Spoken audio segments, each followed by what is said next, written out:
Salamat sa Diyos mga kapatid, nakita-kita po tayo ngayon ng mukhaan. Kasi kaya po natin nasasabi na ngayon ay nagkita-kita po tayo ng mukhaan.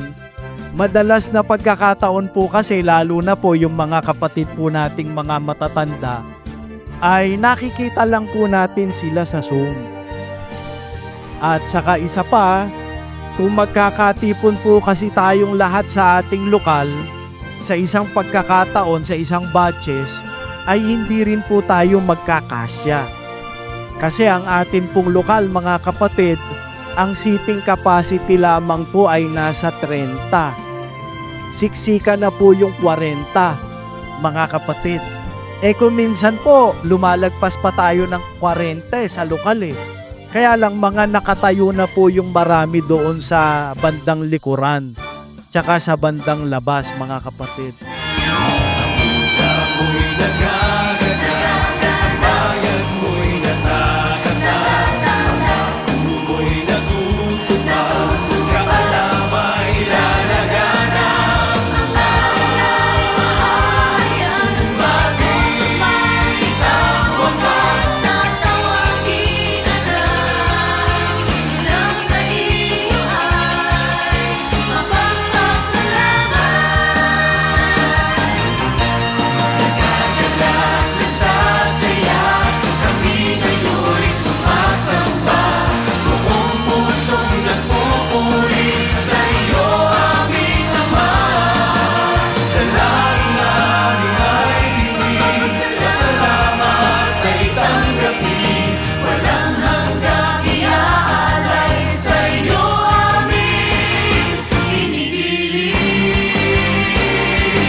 Pero magkagayon man mga kapatid, itong araw po na ito ay pinahintulot po sa atin ng Diyos para tayo po ay magkita-kita at para po tayong mga magkakapatid ay sama-sama pong magsaya.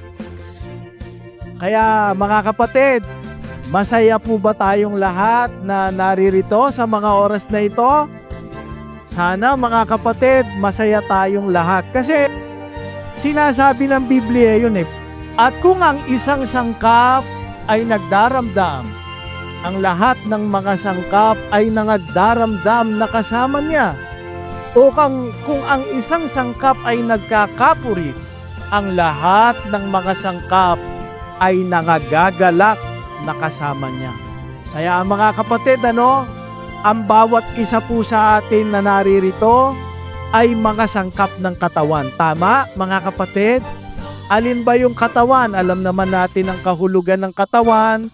Siya wika ang ulo ng katawan sa makatuwid bagay ng iglesia. Yun ang iglesia na atin pong pinagsasama-samahan. Sa iglesia ng Diyos. Doon po tayo tinawag ng Diyos, sangkap po tayo ng katawan. Ngayon, kung sangkap tayo ng katawan, kung ang isang sangkap wika ay nagkakapuri, ang lahat ng mga sangkap ay nangagagalak na kasama niya. Kaya sama-sama po tayong magalak sa araw na ito, mga kapatid. Ito po ang araw ng ating pagsasaya, mga kapatid. At araw po ng ating pagtitinginan.